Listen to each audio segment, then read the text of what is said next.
This man has a record of 42 wins, 1 loss, 1 draw, 41 wins coming by way of knockout. He is the former WBC heavyweight champion of the world. Ladies and gentlemen, the Olympic bronze medalist representing Tuscaloosa, Alabama, with a knockout percentage of over 93%. Here is the Bronze Bomber, Deontay Wilder.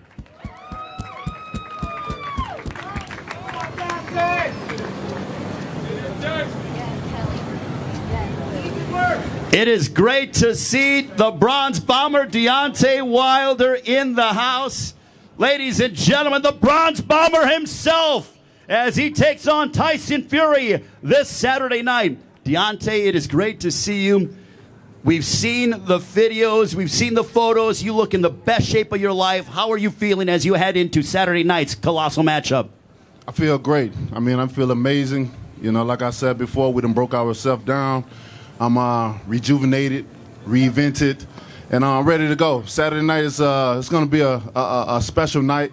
I think the fans are in for a treat, as they always are when the Bronze Bombers step in the ring. How much did you miss this atmosphere? Because every time you fight, it's an electric atmosphere, it's wild, it's crazy, and you provide fireworks without a doubt. How much did you miss this? I missed it a lot, but I think the time that we had off, you know, I think it was well needed as well, you know, to get the body back right, you know, to spend a little bit more time with the family. The world went through something that we are all still going through together, and I think that was time we all needed with the family as well. You know, we worked so hard, you know, with so many of us always busy around the world, and you know, I think a lot of these things was well needed, you know, and here we are back again. You know, God has given us ability to come here again and do it one more time, you know, and it's nothing like boxing and having the fans in boxing, you know, some of the best fans in the world. Your first fight with Tyson Fury was December of 2018. This is nearly a 3-year process of when you guys have been fighting against one another and dealing with promotional entities, et cetera, and, you know, all the contract negotiations. How excited are you to finally close the chapter on this book, in the sense that both you and him will move on after Saturday night? Oh my God, it's been a long time coming, and I can't wait. You know, it's going to be a special moment for me to get back in there and to show the people, to reintroduce myself to the world, to show the people what I'm all about. You know, again, I'm very excited.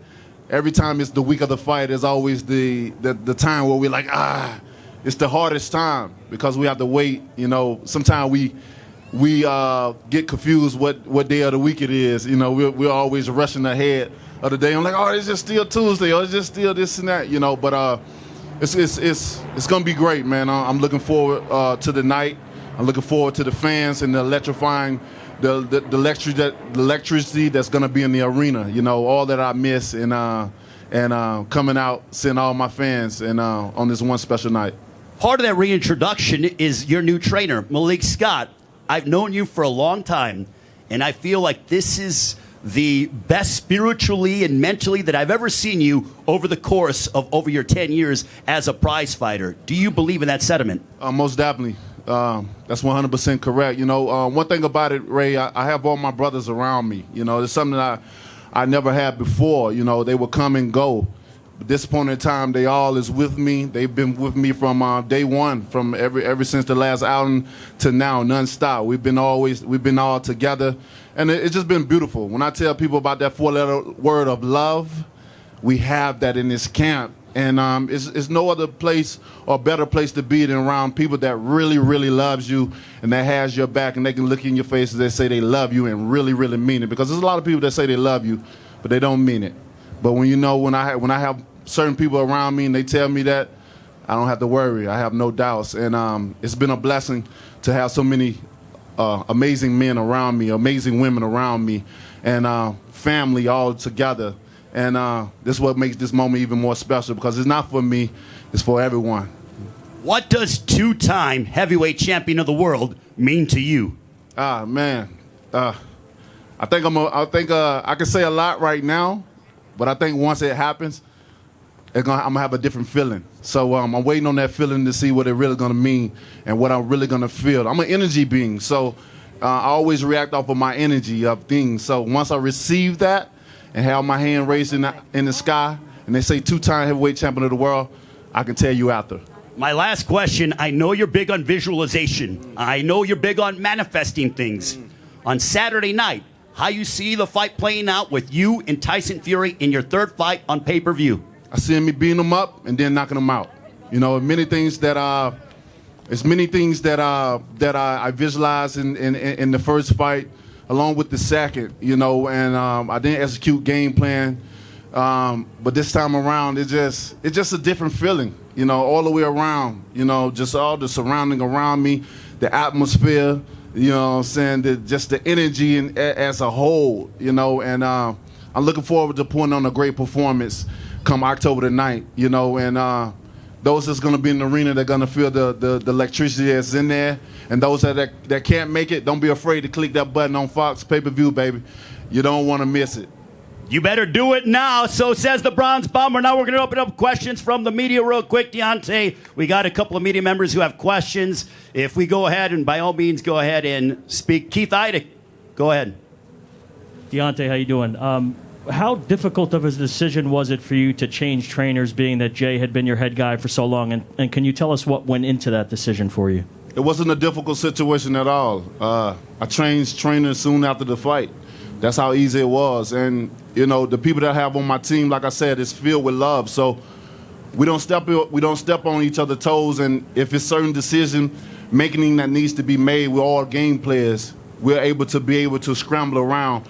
And what works for us, we allow it to work for us. And so it wasn't no egos. We don't have big egos in our camp. And that's a special thing about my camp and about my brotherhood that I have with my guys. That what don't fit with one person, it may fit with the other, and we still work together. If we disagree on something, within that same day, we'll agree on it. You know, we'll come around, we'll make it work. And that's what makes us so special. More questions. We have questions out in front. Andres? Deontay, working with Malik Scott, is it about reinvention or is it about refining the tools that you already have? So what I'm asking is, we're going to see a different version of you or just a better and more improved version of Deontay Wilder? That's you know, I've always said I'm reinvented, rejuvenated. You know, the thing about Malik, you know, he can. It's like I've been saying, it's nothing that he really taught me. It's something that is mostly what he can bring out of me that I've already had, something that I can do on a consistent basis. You know, they say practice make perfect, and practice make permanent. So that's what we've been doing throughout this whole camps, and every time the fight had been delayed, we had no problems. We sat back, we still smiled, you know, we still prayed together, ate together, and did everything together as a family. So, you know, over the time, that allowed us to even more come closer together and work on the game plan that lies at hand. And here we are, October the 9th. You'll see what I'm talking about. Got another question out here in front? Hey, champ, it's Timmy Witherspoon. How you doing? I'm doing well. Okay. I just wanted to ask you, do you think you have enough experience to fire and try to get a new trainer? I know you were searching for skills and try to make yourself better. Do you think like the management or somebody else should assist you in trying to find somebody that can help you? I know you knew Malik. You was his sparring partner, right? No, he's not really. Nah. Okay, but I'm just saying, do you think you had enough experience to find to get another trainer instead of you needed help to find a trainer? You're saying you're asking me was I knowledgeable enough to find someone to be compatible for me to because you changed trainers. What I'm trying to say, you changed trainers, so you needed to learn some different skills. So if you had to learn skills, do you think other people should have assist you in picking the trainer? It wasn't nothing I learned. Malik can bring the best out of me. It's what I've already had, and we're making it happen on a consistent basis. Well, Malik's been a part of your team for a long, long time. He's been around and really been instrumental with you as well. So it's not like you just went ahead and said, Malik, come on in, you're my lead trainer. He's been with you for a very long time. And the one thing about it that I think is helping you out is familiarity. He knows you. You guys know each other so well, and you click together. And from an outsider's perspective, I'm seeing a chemistry and I'm seeing a love that I think will benefit you as you head into this third fight. Most definitely. And, you know, the thing about it with trainer and fighter, you need a chemistry. And one thing that we have, we can communicate without speaking, with our mouths. We understand each other. And what we have, a lot of trainers go a lifetime, you know, trying to build with a fighter. And we already have that coming in. So that's that right there already put us ahead of a lot of things. So, you know, like I said, my favorite saying is, once understood, don't have to be explained. And October the 9th, everything will be explained, and many people will understand what I'm saying. Deontay, thank you so much for your time. Always a pleasure. The Bronze Bomber, ladies and gentlemen, Deontay Wilder, an electric fighter without a doubt, with a knockout percentage of over 93%. We want to bring up the WBC heavyweight champion of the world, ladies and gentlemen. He's undefeated, possessing a record of 30 wins, no losses, 1 draw, 21 wins coming by way of knockout. The lineal heavyweight champion of the world, once again making the ring walk here at T-Mobile Arena in Las Vegas as he defends his championship against Deontay Wilder. Here is the Gypsy King, Tyson Fury. Christina, it's all you. Thank you, Ray. Mike, you got what you need? What's up, Tyson? How are you? I'm good. Are you? I'm doing well, thank you. Thanks for joining us here today. Finally, fight week. God, I feel like it's been forever to get to this point. 20 months in the making, so we're all glad we're here, and it's. I'm glad I brought a good British weather with me. Nice and cold for Las Vegas. You actually have a shirt on, a vest on, though, this time. Now, look, Deontay was up here earlier. Malik Scott, focused, ready to go. I know you don't pay attention to social media. You don't pay attention to what has been said. But he was asked about if he was going to be a more refined or a brand new Deontay Wilder, and he feels like it's going to be the reintroduction of him. Do you really, really feel that there's anything new in this amount of time that has passed that the world could see from him? I think you could go to college and get a master's degree in nearly 2 years. So for a boxer to change his style is very easy to do. But no matter what Deontay Wilder does, I'm still going to knock him the fuck out. No problem. In how many rounds, Tyson? Quick time, quick fashion. So get your beers and get in your seat quiet. Like my trainer Sugar Hill says, we'll just bang and get it over with. Now, let's talk about Sugar for a minute. Yeah. You've had extended time now to prepare and work with him. How good was it for you guys to have a little bit, albeit because of COVID, but once you were back in the gym, to just work on that rapport even more and on that power, like he said? Yeah, it's been good, you know. We've had such a long time in the gym together. We've been on holidays, we've hung out. We've done so much stuff, Christine. It's been unbelievable. We chilled out in Vegas for quite a few months. We've been training the full time. Not had the fights, unfortunately, but COVID fucked up the world, so we'll see. What do you make of everything, although you don't pay attention to it? You've been asked about it time and time again, about basically him not accepting the loss and there being a handful of other reasons about why you could have possibly won that fight. What do you say, and what do you think about that mental fortitude to not actually accept what happened in the last fight? It just shows you that I'm living in Wilder's mind rent-free the whole time, 2 years. Every time he looks in the mirror, he sees Tyson Fury. Every time he goes to bed, before he closes his eyes at night, he sees the Gypsy King. And everything he wakes up and thinks about in the morning, he thinks of Tyson Fury. Even when he goes to sleep at night with his missus, he's thinking of Tyson Fury. You know, it's crazy. It must be crazy to be obsessed with a man like me so much in his life that... Crazy. It's just crazy. But, you know, I've not really made too much of what he says, because this time I'm going to put a knuckle duster on each hand, and then I'm going to go into the fight. I might even put double knuckle dusters on. A couple egg whites extra? Yeah, maybe. Or maybe I even bring like a steel baseball bat into the ring, maybe in my trousers or something. Who knows? Can't tell. Can't tell with the Gypsy King. I'm magic. I'm like Houdini. Yeah. Much of you've said that this is not round one of the third fight, but instead round 20. For those people that were under a rock or have not watched either of the two fights or are still even on the fence about coming out to Las Vegas and joining us, what can they expect from the Gypsy King in round 20 of this third fight? We're just going to get straight on the front foot, straight at him, and start trading straight away from round one. You know, Wilder's the biggest puncher in the history of our sport. But I've got the biggest balls in the history of our sport, as I've proved many, many times. It's going to be exciting, you know. Wilder's a dynamite puncher, and, you know, as we've seen over the last few months, we've seen the heavyweight landscape change so much. But I'm still on form, I'm still doing what I've got to do, and I'm the only undefeated world heavyweight champion left. The only one standing. Crazy. I remember speaking to, this is a little bit of a throwback, but Andy Lee after he fought Julio Cesar Chavez Jr. And he said, when I hit Chavez Jr. with the hardest punch that I could hit him with, and he took it on the chin and continued to come forward, I was mentally broken in that fight and knew from that point on it was over. You took two huge right hands from Deontay Wilder in the second fight. He floored you twice in the first fight, and you got back up. What does that do to a fighter mentally when you know you've taken pretty much everything he's had to offer and still won the fight? You know, I've never experienced it because I've never actually, someone's never done that to me. But Wilder's still thinking about what happened in 2018. How the fuck did he get up in round 12 after being knocked out? It's like you hit a guy with your best shot, you knock him out, he gets back up, gets back into you, and then does exactly what he says he's going to do in the rematch, and takes me out, you know. So there's not much I can say. I'm not here to slate Deontay Wilder. He is what he is. Now.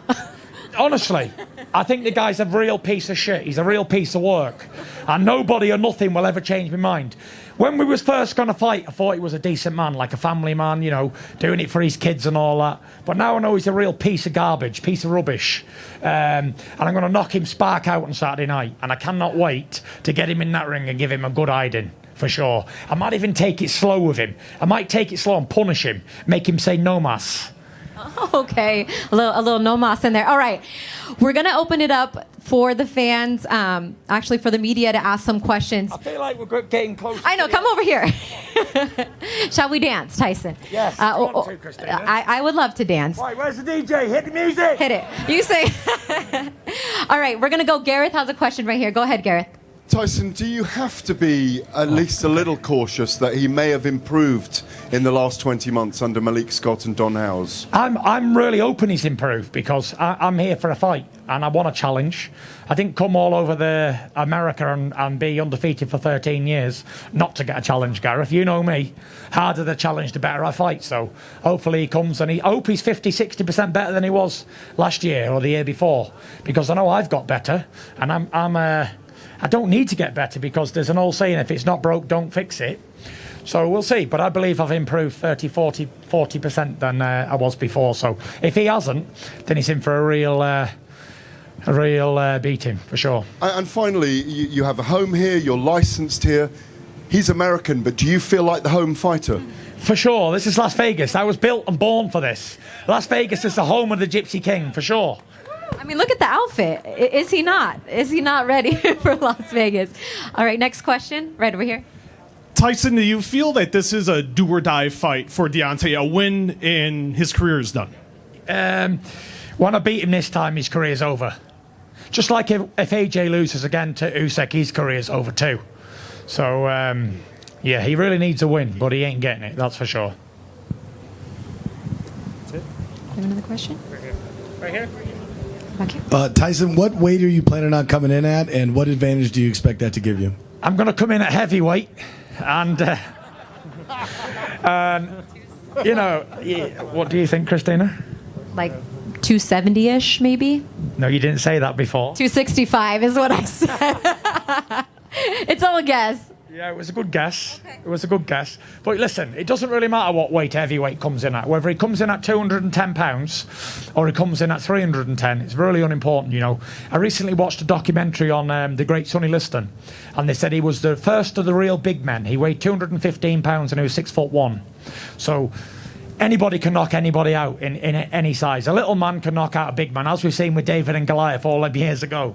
So it's not really the size of the man, it's the fight within the individual, that's for sure. All right. I think that's it.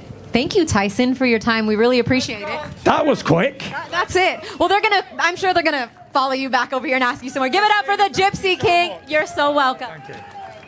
The Gypsy King, your undefeated lineal and WBC heavyweight champion of the world, Tyson Fury. Let's bring Ray Flores back up here to wrap this up.